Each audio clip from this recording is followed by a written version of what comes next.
Hi, my name is Billy Graham Jr. When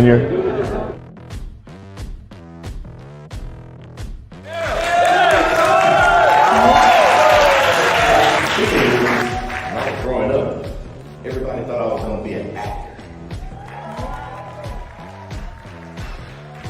They're like, you're funny, you should go be an actor. I was like, I can't be an actor, can't you see? What is my purpose? If you're like me, I lost my purpose. I didn't know who I was. I let society put me in a box. I don't want you to be in the box anymore. Because you and you only are the one carbon copy. There is no other you. So how can you be in a box if it's only one you? So you need to steal your power back. Because we gave it to somebody. I want you to say, steal your power back. Steal your power back.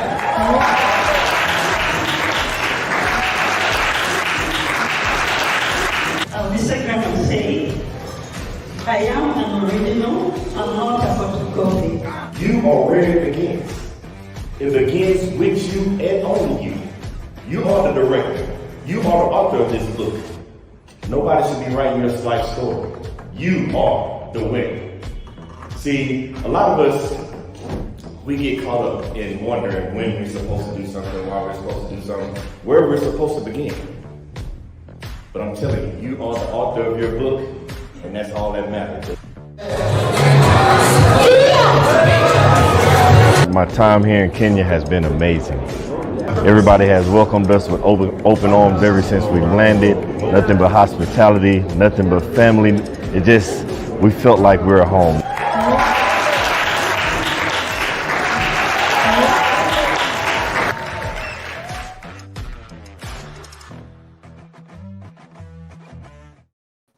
What's up, what's up, what's up? And welcome to the Billy Graham Jr. TV show. Man, I am so glad to see you all again tonight. Thank you all for tuning in. It's been a long week. We're in a new year, first episode of the new year. Welcome to 2022. And man, talking about starting off the year with a bang, I have a gentleman today that is all about legacy. And if you know me, I am all something for those that are coming behind you. Now, I could go in and tell this gentleman's story, but I would probably do it a disservice. And speaking of service, we're going to touch into that because this man has been serving us for a long time in many ways. And now he switched gears and he's serving the community in another way, leaving legacy.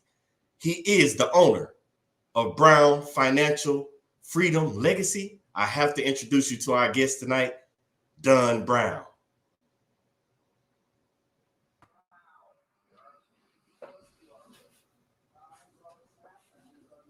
Oh, man, look like we might be having a little... Oh, there you go. I was like, oh, did we lose him? What's going on, brother?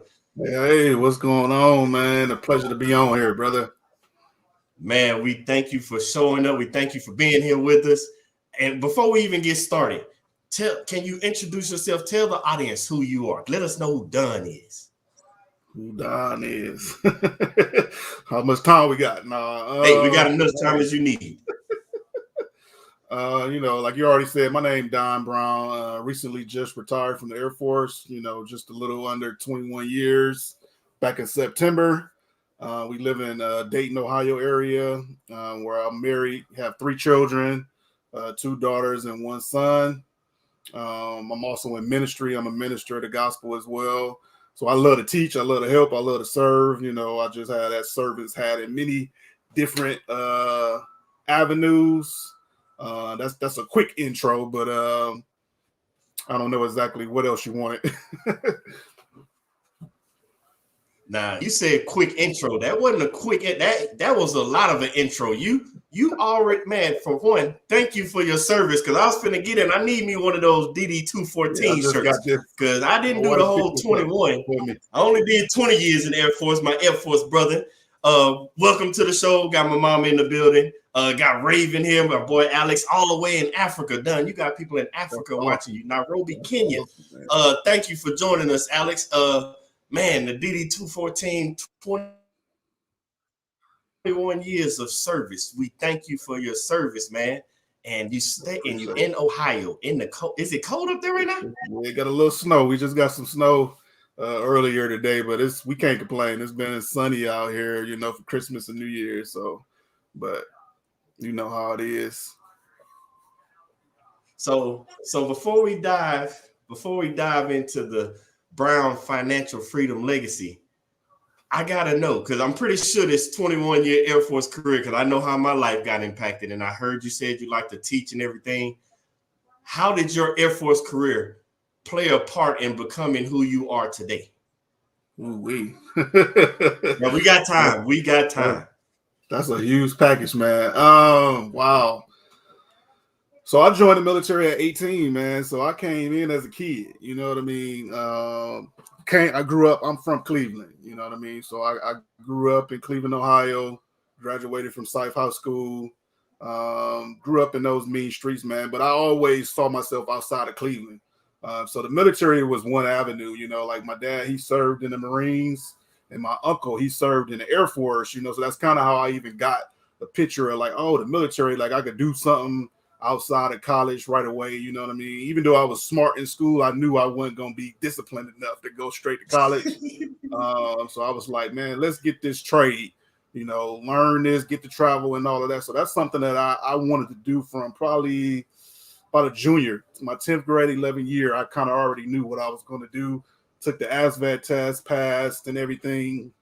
And once I found my job, it was electrical systems is what I had picked up, but little did I know I was going to have to climb poles and all that other stuff. But it was a awesome journey, man. The military really, really taught me a lot, from discipline, being dependable, learning so many different trades. You know what I mean? So electrical was just one part of it, but as I, matriculated through the military and seen some leadership, seen some teaching opportunities, I think that kind of launched me into a path of where now I start teaching in church and got licensed and, hosted some financial peace classes and things like that while we were in Japan. So I had a lot of opportunities. Even while I was in Japan, I was able to get the opportunity to serve and be our group training manager. So just to be able to be in that atmosphere, dealing with about 14 career fields, that really opened my eyes to even see the bigger picture of not just electrical, but everything in CE, period. Understand their crafts more and be able to not only understand it, but be able to point those guys that are going and upgrade training in the right direction and make sure they were successful. So it really taught me and gave me some opportunities. Man, it's funny you said that, because I want everybody to catch on to what he said right at the end. He had the opportunity to not just stay in, based on what I'm understanding, you were in CE because you said electrical, but you were able to do training manager at the end. And I want people to understand something about me. You heard everything he said about training manager. Now, you might wonder why I'm laughing so hard, because of the simple fact, the last 15 years of my Air Force career, I was a training manager. So that's how I am like I am. Like he said, it makes you open your mind to have to deal with so many different people, so many different diversities. Like it's people from all around the world, and then they're put in different career fields. So they think different. Think about a job. A fireman obviously thinks different than a lawyer. But if you work with those different people all the time, you're going to start picking up different things. And I wanted to say that because I want everybody to understand you have to network. The Air Force, because it's funny you said that you weren't going to college because you didn't think you were disciplined enough. And then you picked the career path that made you disciplined. So either way you put it, the discipline was going to come. But you said it in so many ways. The Air Force kind of forced us to network. And there's some of you out there that aren't in an environment that forces you to network. You need to get out of your comfort zone and start networking yourself, because that's how you broaden those horizons. And that's how, as Dunn said it helped him understand different people in different situations and got him into teaching those individuals. But with that being said, you did the 20 years, but thank you again. But it led you to start Brown Financial Freedom Legacy. And I noticed at the beginning of how you started when you got in the Air Force, you went down the same legacy because you had family members already in the military. And 21 years later, you're starting another legacy for those coming behind you. Oh, that's deep. Now, don't get me wrong. I'm happy I'm you're the doing first that one to because I did the same retire thing. from I the did my time in the military. Air Force, That's deep. and I looked at my kids like, I did it, so you don't have to. So I had to start some myself. But now you're starting this financial freedom legacy. Tell us what got you started with Brown Financial Freedom Legacy. So it started back some years ago, man. It's been some years in the making. But I would say, one of my high school teachers, he was one of the ones I think that put the nugget there, as well as one of my bishops, the late great Bishop Larry Manning. He was one of the other ones that kind of taught me a lot of things when it comes to dealing with finances, setting your house in order. So even though in the military we knew about life insurance and stuff like that, but investments and things like that is something that I wanted to do. That wasn't passed on to my family. So I wanted to make sure not only can I, start something and create that generational wealth for my family, but help other cousins, uncles, aunties, as well as anybody in our community. That's something that we really, really, I really love doing. Of course, everybody's not willing to, listen or take that advice or whatever, but at least giving it freely. And for a long time, I didn't charge. I helped people with budgets. I did financial peace classes. I know we helped people save, about $2.2 million. So that was a big thing to be able to get people to get together on one common goal. And we were disciplined enough to, pay off our debt, start investing money, start just dreaming bigger, and doing different things like that. So that was something that really, really got me excited. And now the military kind of paved the way to be able to kind of start this. But I know we didn't really say, kind of how we were going to do this, but I want to say what really, really pushed me to do this, man. And I got to be real because I was a workaholic in the Air Force. The majority of my career, serving, helping a lot of people, pouring into a lot of people. I was very selfless, but who caught the short end of that stick a lot of times was my family. Even though I did that to provide for my family, looking back now, it's like, man, I wish I would have spent more time. So 2021, man, really, really rocked us. So I didn't come here to really cry, but I may do it, I may not do it. But 2021 really, really taught us a lot. And it really taught me to put things in perspective because before that point, I thought I always had time. I always thought my mom would be here. And she had a heart condition, but it was never, no signs, no doctors ever told us that her life could have been cut short. So that was something for me that really, really rocked my faith.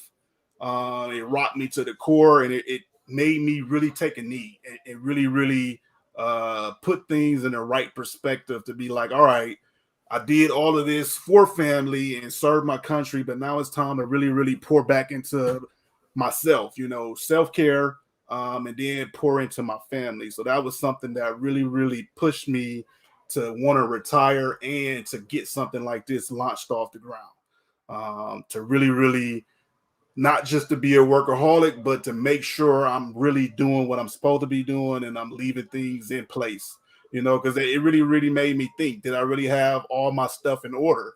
Did my wife know like all my passwords and all of that different kind of stuff? I took care of everything, but it made me really start writing stuff down and just making sure if something was to happen, I needed to make sure she was going to be taken care of. So that kind of got me to kind of where we at right now, and with the grace of God and a lot of the people that really surrounded us, man, that really, really, because I went through a big depression, a lot of PTSD, and a lot of other stuff, identity. It was a whole lot. I think I might have to come back on for another show to do all of that, but it really, really pushed me into being able to do this, though.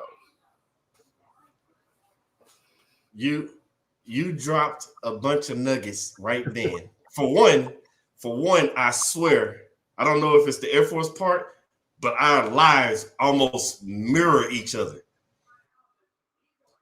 So once again, just praying for you and your family because we all got rocked. We all got hit different ways by COVID. I was like you, workaholic. My family's amazing as well. Like nobody ever complained. And so by nobody complaining, we had smiles and they went through the motions that they grew up in the military. because I married my wife early. We were 19 going on 20. Like, we were young. We went through it together. Nobody really said anything, but when COVID hit and we went in a lockdown because of training manager, I went to where I had to go in. So I spent a lot of time at home, and it let me look up and like, man, hold on, I've been neglecting my family. And so I was blessed. I was right at the 20-year mark. I'm like, no, I saw what was finna happen. And I was like, nah, I've gave y'all everything. Nobody complained. So now it's time for me to let them. It's crazy because it's like, let them dictate everything. And it's funny because as you were talking, my wife chimed in with the heart emoji. That was her. What's up, babe? It's like, to give back to them. And now my kids, especially my youngest, they see me at home and they're like, you're doing all something. I'm like, yeah, I'm trying to build this now because I feel like I'm behind the curve. Because like you said, that change in the generation, somebody has to do it. Right. And I chose it to be me and my wife, just like you choose it, you and your wife to do it, because somebody has to change it so that our kids and those after don't repeat the same things. Not that we made mistakes, but we want to make it better. But you said some things that I don't want. First, we're finna go back. We want to know about this $2 million that was saved, because I don't know about you, we all like to save a little money, and if you got a little tip you want to sneak in there and leave us with, we more than willing to accept it. Yes, sir, man. I had an honor and a privilege just to be able to go through the Dave Ramsey program and be able to host that at our church. So the principles that they went over, the baby steps, getting your first start with your $1,000 savings emergency fund, and then kind of working your way and doing like a debt snowball. So those were some of the things that we kind of worked on as a team, because once we came together, we were like a family. We held one another accountable, and we just made ourselves, be disciplined enough to where if we were going out to eat and we was doing a lot of extra stuff that was in the way of our goal, we would cut that out temporarily to go towards our debt. So that was something that we put together a plan to do that. And now that's something that I live to do, setting up budgets, getting on plans where you stick to this budget. Dave Ramsey had a thing called, every dollar. He had a budget plan that called, every dollar. So you would do that budget every month, before the month started, to know where your money was going. You would kind of zero it out as best as you could. And me being a math guy, that's something that I always look to do. But it was a joy just to be able to see and help families meet their goal. Even in the military, I was more excited. It brought more joy when my team got awards or they did different things, and I helped kind of coach or push them to do that. So that kind of stuff, you have that inner joy, and it just makes you excited and motivated to keep going, even through all the other craziness that might come at you. You just basically broke down your own gift to everybody else, and I'm not finna let it go by, because I don't even know if you think you did it as well as you did, because it was amazing. The 21 years of service in the ministry, teaching financial freedom and everything, but you just said it. You were like, remember you said you were smart in school, but you weren't going to be dedicated. Everybody has a gift. Your gift revolves around numbers. You just told us what it is, and we didn't. Because I was sitting here waiting to try and figure out what it was exactly. Your gift revolves around the same as somebody that cooks, and it's different ways. That I'm saying this because it's somebody out there whose gift is numbers. They don't know it, or they've been told. But I want you to understand how Dunn used his gift for numbers. You could have been in finance. You could go to stock markets. It's so many different ways to do numbers. You chose it to help start building financial legacy for others, and you did it by what? Putting a team around you. And just like you said about when you're in the military, you were happy for your team to get the accolades. That's how the gifts work. When people are giving their gifts away, those that are around them will prosper, but they can't prosper without your gift. So I'm thanking you on behalf of those people, Dunn. Thank you for giving out your gift so those people can prosper, all the way down to when you did the financial part, $2.2 million, because you implemented a gift. And just like he said, you have for your life, you have to have a plan for your gift and your purpose. You also have to have a plan for your finances. Now, I don't know if it can be done, but I want to know, can you give us, because you said 8 steps, Can you summarize those 8 steps for those of us that don't know exactly what you're talking about? Summarize, talking about Dave Ramsey steps or my Yeah, steps? you said if you got your own steps, we'll take that too. I don't know if you know, we taking notes. I need the information too. Well, the biggest thing I know was, definitely starting out, getting your emergency fund, that $1,000 emergency fund.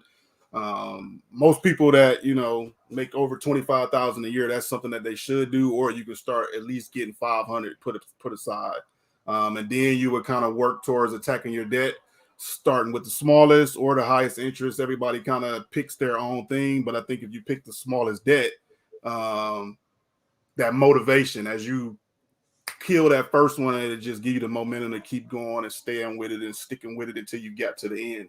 You kind of just got small goals that you keep hitting those small goals, and you keep getting motivated to stick with it. So the baby steps of knocking out your debt, and then once you kind of get done with all your consumer debt, then you can start building up a savings fund for about 3 to 6 months of expenses, and then that's when you can start investing. Now, for me, I believe you should start investing even in the beginning, even if it's a small amount. If you can put $50 a month away just to start, because I think you really need to pay yourself to put that away towards a mutual fund or something. But I'm a God-fearing man as well, so I always look at it as this. God bless us with 100%. We give 10% when it comes to tithes and offering. Then you pay yourself 10%, with savings, and then you invest 10%, and then you should be able to live off 70%. Now, of course, if we overextend it, you might not be able to do that in the beginning, but you could start to get yourself to start closing that gap. Man. I like 10, 10, 10, 10, 70. 10% to God, 10% to yourself, 10% to investment, and then 70 to live off of. Man, I needed that one. Appreciate that one. Of course, we're going to talk more offline, but I'm pretty sure just like I needed it, everybody else needed it. And so with that being said, when you came up with the name Brown Financial Freedom Legacy, so for me, I have my 5 pillars, which is faith, family, fitness, finance, and freedom. Those are the pillars I live by. So you say financial freedom. How did you come up with that name? Because I know that name has to mean something. It has to have something behind it. It's all about the name. Legacy. At the end of the day, that's really what it is. I want to be able to leave something, like the Bible says, you want to be able to leave things, to your kids' kids. So I'm setting up stuff now, which I wish I would have did it years ago, but we all got to start somewhere. So the goal is to make sure I'm setting things up, not only financially, but spiritually and everything else. But I want to set up things at least 2 generations out, and start putting things in place. And when we look at it, when you look at families like Ford and, Chase and, the Rothschilds and stuff like that, they've been living off this loan money for so long, but we've been missing out. And these are the things that we can start putting in place. And one of those vehicles is life insurance to protect your income. So that's, to me, a foundation of getting that life insurance in place to make sure your income is covered if something was to happen while you was to die young, but then your family would be taken care of and they wouldn't have to struggle. So that to me, that's something that's very, very necessary. And not just some life insurance. You need that. I would say we call this DOM method, where you need to know your DOM number pretty much, when it comes to the death benefit, which we know is about 15,000. You will want to make sure you had that set in place. And then your income, you want to make sure you're protecting your income for at least 10 years. So your family wouldn't have to struggle for at least 10 years. So you would want to, so say, I'm going to just use an example. Somebody made 25,000 a year. They will want to have at least 250,000 for just themselves, plus the death benefit. And then if you have a mortgage, you will want to have at least 100,000 or more set aside for that.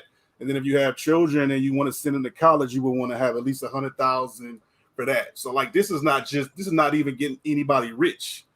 Based off of that example that I just said, you needed at least 455,000 just to make it where your family didn't have to struggle for the next 10 years. But they gonna have to live more than 10 years. So people don't really think life insurance is important, but this is something that you want to make sure you set in place, and then you can always up your insurance down the road as well.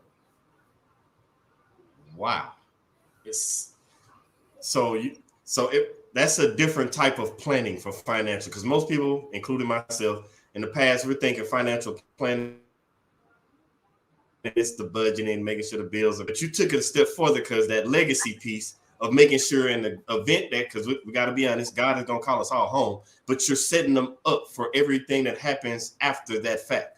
I like how you put that, because you said something earlier when you were talking about when you were in Japan and you're like the opportunities that were coming. And you said just recently, you wish you would have known it back then, but you got to start somewhere. And I want everybody out there to understand that you have to start somewhere, and you are having the opportunity right now for Dunn to give you this info, and he's telling you the bits and pieces, and the opportunity for you to start that is now. No opportunities wasted. So get on it now, because it's no time better than right now to start setting your family up for the future. Because let's be honest, we're not always going to be here. God is going to call us home, and they're going to be dependent on that. And the legacy starts with somebody, and it might as well be you, man. So I'm sorry, man. I got to keep picking your brain, because you got my mind working overtime right now. I had to look over here looking at my little financial board where I'm marking off while I'm doing stuff. So for somebody that's, like you just said, didn't start back then, but they're starting now. You told us about the $1,000 to work on that. But what kind of advice or motivation? Because let's be honest, when people hear stuff like they hear this now, we're like, yes, we're going to go do it.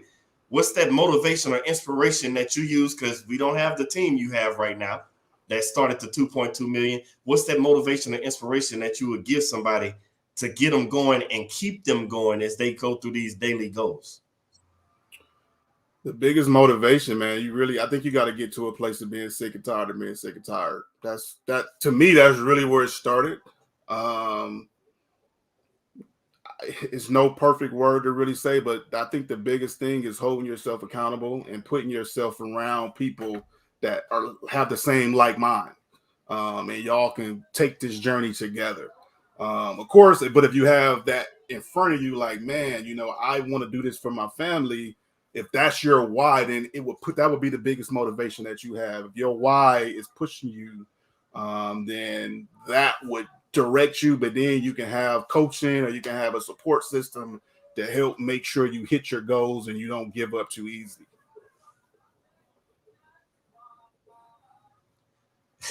You did it again. So for one, we always talk about your why, because that's part of your purpose. So you have to identify your why, because your why is what keeps you going. The same way your why might be your family that makes you get up and go pay those bills, go to work so you can get that money. Your why needs to also be why you leave something behind for them. Because I've watched so many people out here in the world today, and we're just running full speed. Work, no play, like work, trying to keep up. And all we're doing is moving fast to arrive safely at death. And then we arrive safely at death. You have nothing, and your family doesn't have anything left for themselves, because you didn't worry about your family, because you might be like me and Don, were straight workaholics. And then on top of that, you have to get a circle around you. I want everybody, let me move in a little closer. Your circle. I know you start with somebody. Just because people start with you doesn't mean they're supposed to go with you to the end. It's not a bad thing. They have a vision for their life, just like you have a vision for your life. It's nothing wrong if you have to go different ways. It's all about you and your family getting to that finish line.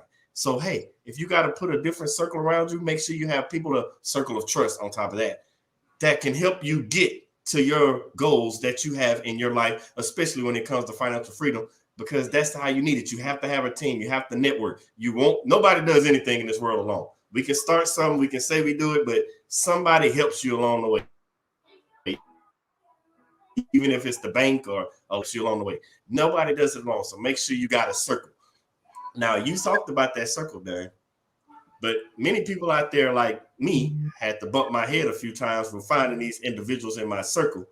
It was easy growing up when you were in school, like, we're all on the basketball team. It was easy in the Air Force because, like, we work together. Like, But for somebody that just goes to work every day and comes home, and they just have the people they work with or the family members, especially this day and age with COVID, and nobody really interacting like that, how do you find certain people that fit this circle? What are some different avenues somebody can take? Ooh, that's a good one.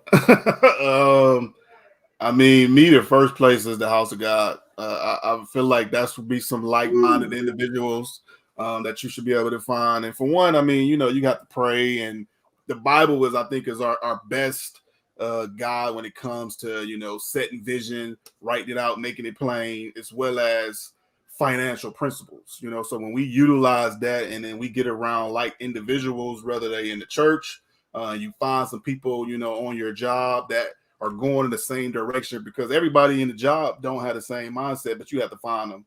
And I think most of the time you kind of find one another. As the word as it says, birds of a feather flock together. You know what I mean? So people kind of just gravitate to kind of what you have, or you're like-minded, or even just some of your hobbies or whatever. You will kind of find those individuals if you're open to it. As the Bible said, if you want to have friends, you have to show yourself friendly. So you got to make sure you're open enough to be able to meet new people that may have what you need, and they may have the gift, they may have the tools, they may be able to direct you. And when we hear training or different leadership tips, you want to go find people that already achieve what you're trying to do. So you need to go seek those people out. They might not never come seek you out, but you go seek those mentors out, and find the ones that actually are passionate about it versus just half stepping. But that's a whole nother thing. But you want to look for people that have your best interests, and they already kind of know where you're trying to go. Whew, I like how you said that. You said, we already talked about the plan, financial plan, the plan for your life. And you said the Bible, and I'm big on the Bible too. And I want everybody to understand, God, the Bible, he's already given you the playbook. It's on you to get up and go run the play. You can't run the play without the playbook. That's good. He's already got it. It's out there. It's in the pages. I always read them. And that's the first step. I like that first step. That is a good one.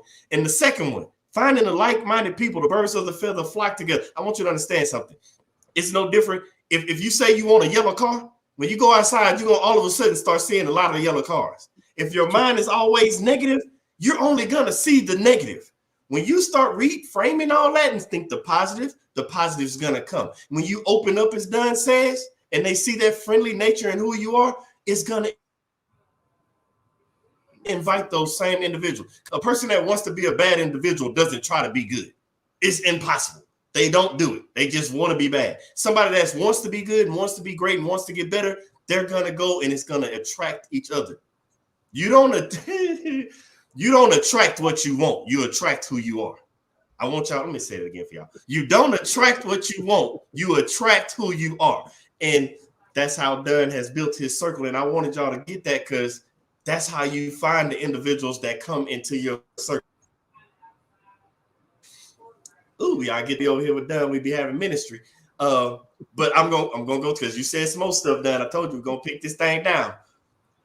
You said we talked about the circle. We talked about the plan. Now we got to go back. We have to go back, because you said about the military. I get that. Something, because you're talking legacy. I want you to think back with me now.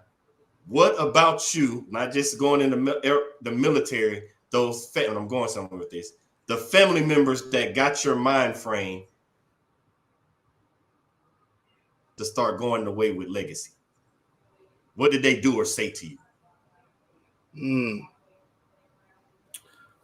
Well, I mean, I wasn't planning on going on this road, but I would have to say the lack of being there pushed me. So I didn't have good role models in my life. For one, my father wasn't in my life until pretty much I got grown, is where, we developed a better relationship. I mean, he was in and out of my life, growing up, but the principles and how to be a man and all of that stuff, I had to kind of learn that from the streets and uncles and bad examples. You kind of just, basically going through life. But for me, I had to hit rock bottom. You know, I had to bump my head. I had to go through trials. I had to do everything that Don needed to do to get out the way to really find who Don really is. You know, and all of that came once I had a relationship with God. I had the mindset, you know, to go after it. When I look at it, resiliency is really something that God birthed in me my whole life. Not even really knowing it, even though, you know, military taught some things and I got put in positions to be a master resilience trainer in the military and being able to share my story. But my whole life pretty much is just resilience after resilience. And I told you a little bit, you know, about my mom in 2021, but I didn't share with you that me thinking I was healthy, you know, pretty much going through life, didn't really have no issues. God in that situation had to show me that I needed to get heart surgery. So in all of that in 2021, I went through grieving my mom, but I'm thankful that God even showed me that I had something that I needed to get my heart regrafted. I had to get my arteries regrafted. So I had to have open heart surgery. So going through all of that, that was a lot of stress, but God was preparing me for it. He put people in my place to minister to me, to encourage me. But he allowed me to go through all of that to make me stronger, to be able to even see different, to have a different perspective. And all of it, I think, ties together. So like you kind of mentioned, like what started me down this path, I think my whole childhood brought me into the military. And I got to share something, man. I grew up in the projects. You know, my mom was on drugs at one season in her life. So all of that and having to raise my little brothers as a child, God was preparing me for today. You know, so when we look at the story in the Bible about Joseph and different things like that, I didn't know I was going to have to be the one that reached back to really pull my family forward. But God was putting things in place for me to be able to be positioned to do it. You know, so all of those situations made me stronger. It made me be able to see different. And God still put a love in my heart to not have unforgiveness, to still, you know, allow myself to love, to allow myself to go back and help people that may have hurt me. And not hold anything, because like me, like I've sinned many times and God still loves us unconditionally. So why can't I reach back and help those? So that's a lot, but I'm gonna stop there. But that's kind of some of the stuff that kind of got me to where I'm at right now. So I asked that question because for those You of you pulled a that lot out weren't of me. with us last, yeah, I know. For those of y'all that wasn't with us last week, we kind of covered those family members, like they do stuff for you, but they're not trying to stop you from following your dreams or living your purpose because they don't want you to be great. They're doing it because they want you to be safe. And like I told you, it's like crossing the street. They hold your hand until they feel you're safe enough to do it on your own. But at the same time, you have those situations like Dunn where the family members that should be there aren't there. And that doesn't mean that you still can't achieve greatness. Like one of the biggest things that I learned while I was in the military, and I know Dunn, you know this too as well, when it comes to leadership, we're always taught to be the leader we wish we would have had when we needed them. And so going through life, Dunn had experienced certain things, and it made him into the man that he wished he would have had around as he was growing up. Like, yes, he got him in different ways, and different people in his life was able to help him get to where he is now. But it helped learn the tools. And I say that because I want everybody to understand that everything that you need to live in your purpose, everything you need to be successful and great, to reach greatness, you already have inside of you. You have it. It's just waiting on you to unlock it. It's just like a gift. You have the gift inside of you. People are just waiting for you to give it away. Like Dunn said, he grew up in the projects. He didn't have all that. And those same things that he had to learn, unless you're out there and you're one of those individuals who just were born into wealthy families. But for majority of us around the world, we're not born in a wealthy family. It's no different than a person that's coming out of the ghetto that's trying to get somewhere else. And Dunn said in the beginning, first he knew he had to get up out of Ohio. That's the military route. You know you have financial issues because you weren't born into that money like some people are. You have to get up out of your normal circumstance. Got to be willing to get uncomfortable to get to where you want to be. And it takes somebody like Dunn he already snuck in the 8 steps. He gave you his own personal steps on top of that for financial freedom. He shared with you his life, because you have a life too. You have a story. Something got you to where you are right now. And it's not possible, but you can get further because everything you need is already inside of you. Now I say that, Dunn, because of the simple fact, because of where you are right now. And there's people out there, because you retire like I am, hit the 40 mark, we're done. When you look back and you know what you did not have and where you are now, because there's people out there listening that they got kids, family members younger than them. They're in the same spot as us that didn't get this growing up. Give us, and could tell us what you're not just teaching the younger, but your own kids, so that they can pass those same messages and that knowledge along, so that their kids can start getting better and be in a better position by the time they get to our age. It broke up a little bit. I didn't catch the beginning of it. I caught a little bit of it. The part about your where you're at right now in life and what you had to go through to get here. We have individuals out there, because remember, everybody didn't start back then. We're all starting now. What would you tell the rest of the viewers out there? Because we have small kids, younger kids. What are those financial lessons that you are instilling in them now, so that they can be in a better position to not just change the generations, but a better position when they get to our age? Wow. I would preface that. What would I tell the 18-year-old me? The 18-year-old you that you're also teaching your kids. For one, not to go into debt. So, the military, I think, kind of give us that false sense of security where, I got a paying job. I'm getting paid first in the 15th, so we can kind of overextend ourselves and be in debt, and you taking years to get out of it. But I think one of the biggest things that I learned that I would want to tell my kids, wait. Things that you want, wait on it. Don't go into debt and do it.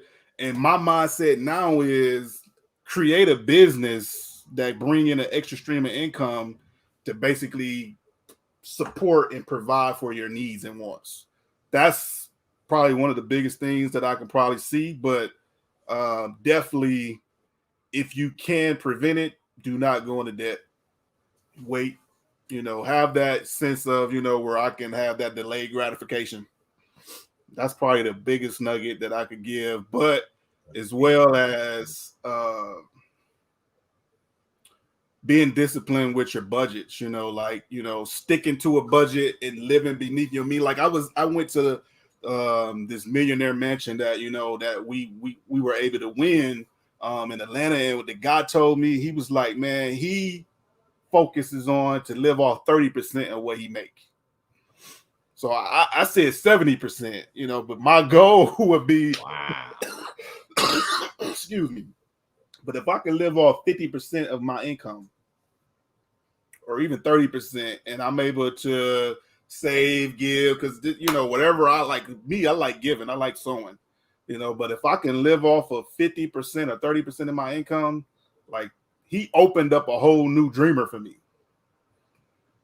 Wow. So I would definitely say live way beneath your means. Gotta be disciplined to do it. You gotta put action on it, and you gotta watch what's coming in, watch what's going out, so you can stay disciplined to it. You dropped a couple nuggets there. For one, when you said sowing, I want everybody to understand that you reap what you sow. So that delayed gratification that Dunn's talking about, that not going into debt, you reap what you sow. Like we all want something as soon as we see it, but you have to wait. Think about it. I want you to look at it this way.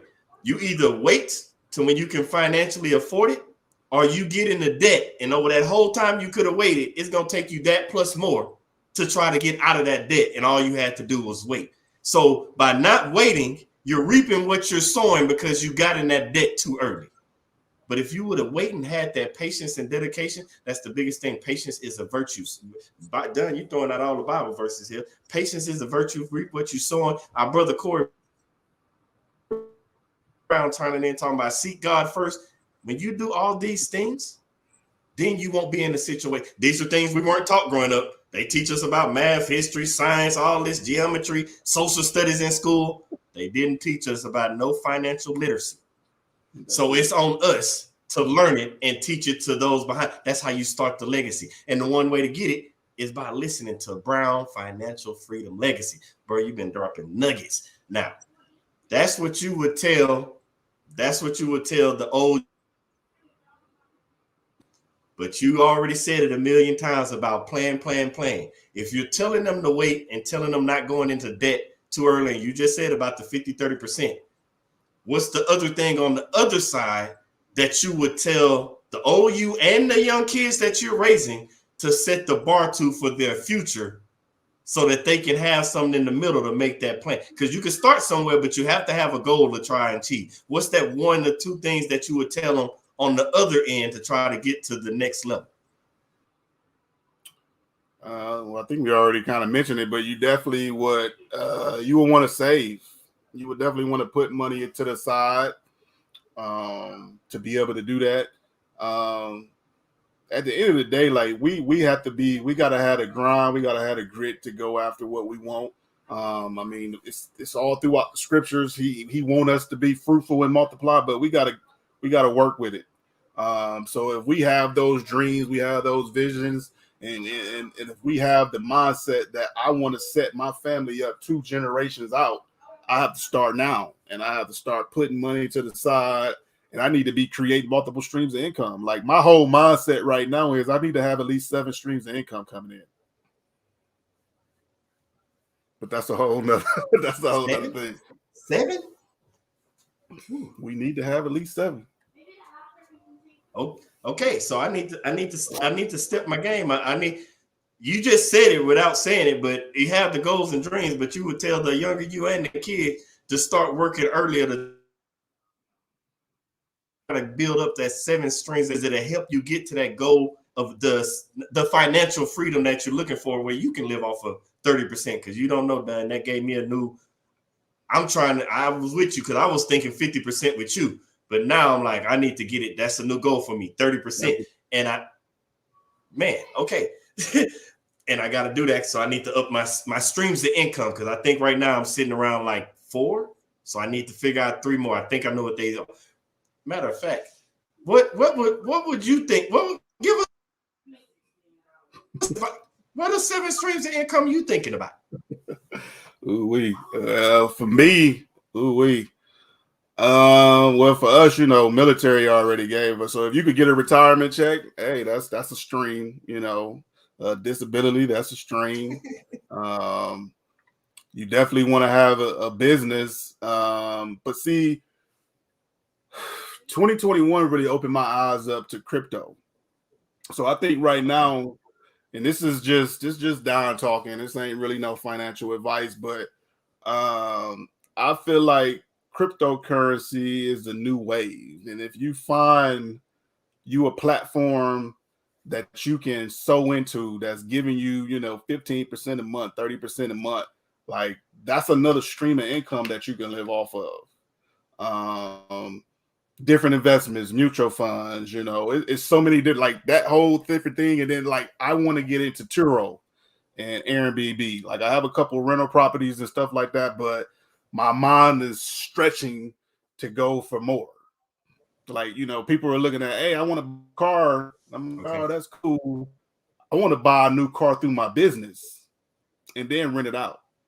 So I've seen some people that, they bought Mercedes Benzes with their business, and now they listed on Turo, and then they went from 1 to 5. So it's so many opportunities out there, but you got to find something that you're passionate about. And for me, financial realm is kind of my thing, but then real estate has also been a thing for me. So I'm trying to see what I can find.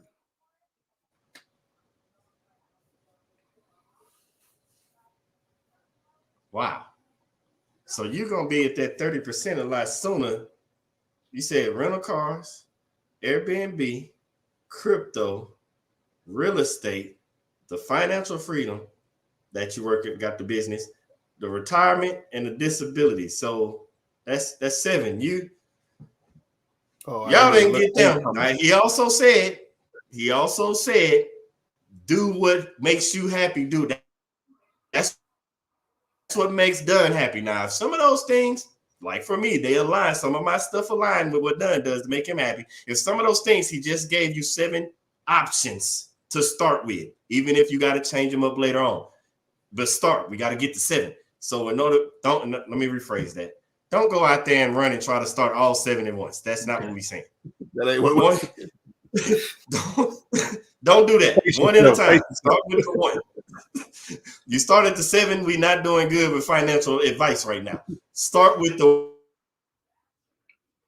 1. Master the 1, and then please don't run out there and just start 7 and something go wrong. Be like, well, Don and Billy said get 7, and you no. Don't do that. Don't do that. Start with 1 and then work your way up. Remember, he told you, start getting to the $1,000. We got to still stick with the principles before we get to the 7 businesses. Start with the $1,000. Get that saved up. Got to have an emergency fund. And then next, he said that we got to start snowballing the debt. Start with the lowest percent or the lowest one to build up that momentum. Whatever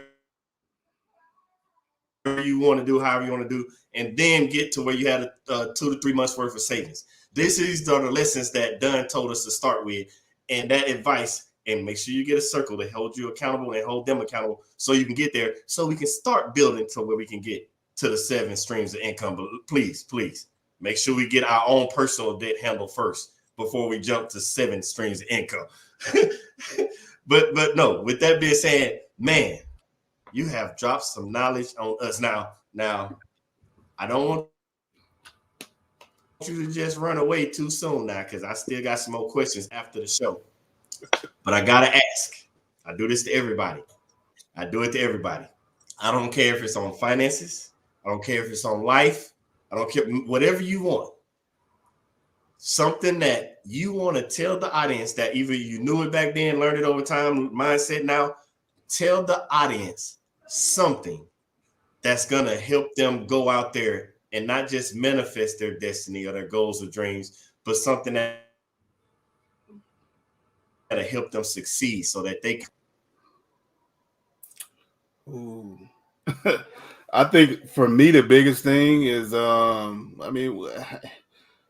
we hear it and we see it in the Bible a lot, but really those positive affirmations, reading your Bible, but speaking and decreeing and declaring the word over your life. I think that's something that really taking things to another level, because God got me to certain places with where I was at in my faith level, but now it's like the power is in my mouth, and I need to watch what I'm saying, for one, but then I need to be choosing to speak life only, but I also need to make sure I'm speaking and not just being silent. I think that's one of the things, and of course, writing the vision down. Your goals got to be written down in stone, wherever you put it at, on paper, on your phone, on the wall, whatever, but you keep, going over that daily. That's something that really has helped me go to the next level of putting some things that I've been thinking about for years, but now things is happening, so I don't really know which one is it, but timing is perfect, I know, for one, but I think the discipline is another. Wow. All right, man. I'm finna sum this up because the power of the tongue. You have to speak it into existence. It ain't just gonna happen. You have to verbally put it out there. The power of the tongue. And then he said the vision. We have to see. You have to see the vision in order for the vision to see you. And then you said about the discipline, because it's not gonna happen if you don't stay dedicated and don't stay disciplined in order for it to come through. In order for you have to make your vision a reality.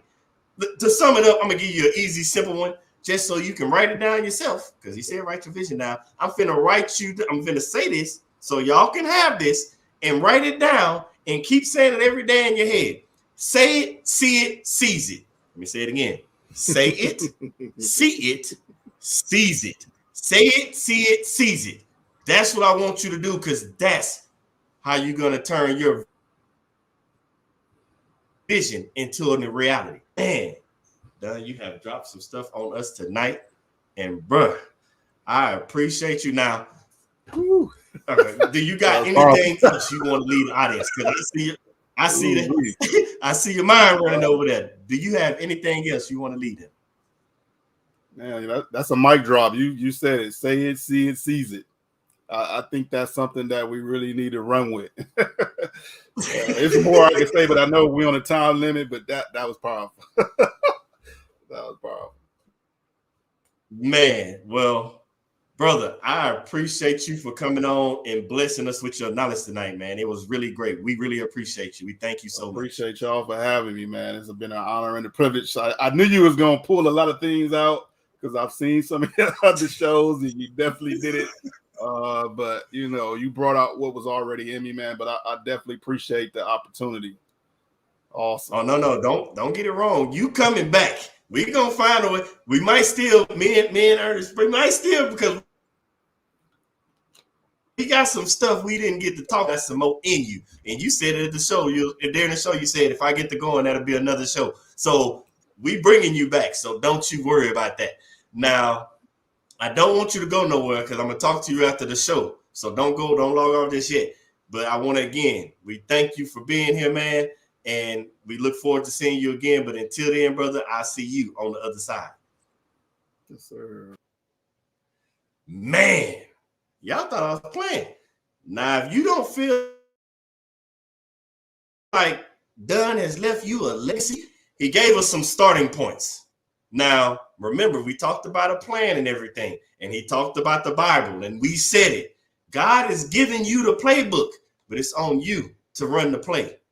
It's God has provided another person. We get it every Thursday, another individual that gives you another tools and nuggets to add to your toolbox so you can go out there and live in your purpose. They give you these tools so you can understand how your gift matches theirs, how your life coincides with theirs. It's not by chance that we mirror each other in certain aspects of our life.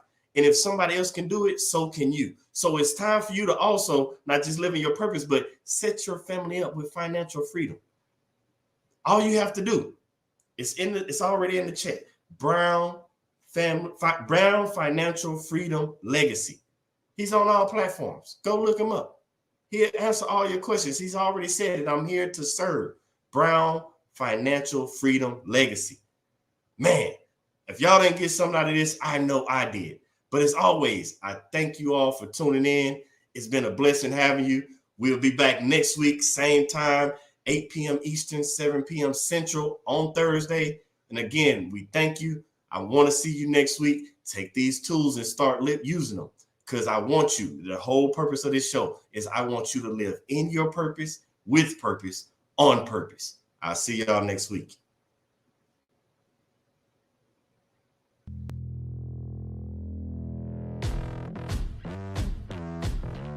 Hi, my name is Billy Graham Jr.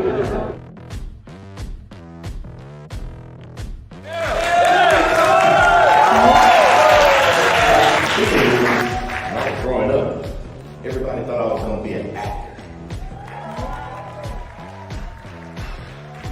They're like, you're funny. You should go be an actor. I was like, I can't be an actor. Can you see? What is my purpose? If you're like me, I lost my purpose. I didn't know who I was. I let society put me in a box.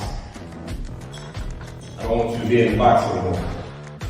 Because you and you only are the one carbon copy. There is no other you. So how can you be in a box if it's only one you? So you need to steal your power back, because we gave it to somebody. I want you to say, steal your power back. Steal your power back.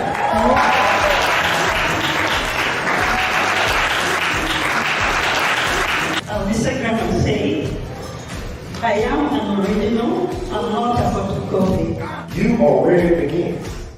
It begins with you and only you. You are the director. You are the author of this book. Nobody should be writing your life story. You are the win. See, a lot of us, we get caught up in wondering when we're supposed to do something, why we're supposed to do something, where we're supposed to begin. But I'm telling you, you are the author of your book, and that's all that matters. My time here in Kenya has been amazing. Everybody has welcomed us with open arms ever since we landed. Nothing but hospitality, nothing but family. We felt like we were home.